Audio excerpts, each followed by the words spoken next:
ಪ್ರಜಾಬಲ ನ್ಯೂಸ್ಗೆ ಸ್ವಾಗತ. ಬಾಗಲಕೋಟೆ ನಗರದಲ್ಲಿ ಹಿಂದೂ ಸಂಘಟನೆ ಕಾರ್ಯಕರ್ತನ ಬಂಧನ ವಿಚಾರವಾಗಿ ಉದ್ವಿಗ್ನ ಪರಿಸ್ಥಿತಿ ನಿರ್ಮಾಣವಾದ ಘಟನೆ ನಡೆದಿದೆ. ಮುತ್ತು ಮಾಗಿ ಎಂಬ ಕಾರ್ಯಕರ್ತನನ್ನು ಬಂಧಿಸಲು ಖಾಸಗಿ ವಾಹನದಲ್ಲಿ ಆಗಮಿಸಿದ ಪೊಲೀಸರು ಏಕಾಏಕಿ ಕ್ರಮಕ್ಕೆ ಮುಂದಾದ ವೇಳೆ ಸ್ಥಳೀಯರು ಆಕ್ಷೇಪ ವ್ಯಕ್ತಪಡಿಸಿದ್ದು, ಪೊಲೀಸರು ಹಾಗೂ ಸಾರ್ವಜನಿಕರ ನಡುವೆ ವಾಗ್ವಾದ ಉಂಟಾಗಿದೆ ಎಂದು ತಿಳಿದು ಬಂದಿದೆ. ಬಂಧನಕ್ಕೆ ಸ್ಪಷ್ಟ ಕಾರಣ ತಿಳಿಸುವಂತೆ ಮಹಿಳೆಯರು ಪ್ರಶ್ನಿಸಿ ಅಡ್ಡಪಡಿಸಿದ ಘಟನೆ ಕೂಡ ನಡೆದಿದೆ. ಈ ವೇಳೆ ಕೆಲವರು ರಸ್ತೆಗೆ ಕಲ್ಲು ಹಾಗೂ ತಗಡುಗಳನ್ನು ಹಾಕಿ ಸಂಚಾರಕ್ಕೆ ಅಡ್ಡಿ ಉಂಟು ಮಾಡಿದರೆಂದು ಮಾಹಿತಿ ಲಭ್ಯವಾಗಿದೆ. ಸ್ಥಳದಲ್ಲಿ ಕೆಲಕಾಲ ಬಿಗುವಿನ ವಾತಾವರಣ ನಿರ್ಮಾಣವಾಗಿದ್ದು, ಪರಿಸ್ಥಿತಿ ನಿಯಂತ್ರಣಕ್ಕೆ ಪೊಲೀಸರು ಹೆಚ್ಚುವರಿ ಬಂದೋಬಸ್ತ್ ಕೈಗೊಂಡಿದ್ದಾರೆ. ಪೊಲೀಸರು ಮಹಿಳೆಯರು ಹಾಗೂ ಮಕ್ಕಳ ಮೇಲೂ ದಬ್ಬಾಳಿಕೆ ನಡೆಸಿದ್ದಾರೆ ಎಂಬ ಆರೋಪವನ್ನು ಸ್ಥಳೀಯರು ಮಾಡಿದ್ದು, ಘಟನೆಯ ಬಗ್ಗೆ ಆಕ್ರೋಶ ವ್ಯಕ್ತಪಡಿಸಿದ್ದಾರೆ.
ಅಲ್ಲ ಹೇಳ್ರಿ ಚೆನ್ನಾಗಿ ಹೇಳ್ರು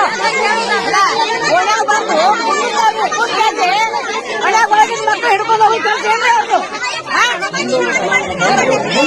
ಮನೆ ಮಕ್ಕಳು ಕುಂತು ಹುಡುಗರಿಗೆ ಓಣ ಹಿಡ್ಕೊಂಡು ಹೋಗಿ ಕೆಲಸನು ಕೇಳಿ ದಾಂಧಲೆ ಮಾತಾಡ್ಕೊಂಡು ಹೋಗೋರು ಏನ್ ಕೇಳ್ತೀರ ಅವ್ರು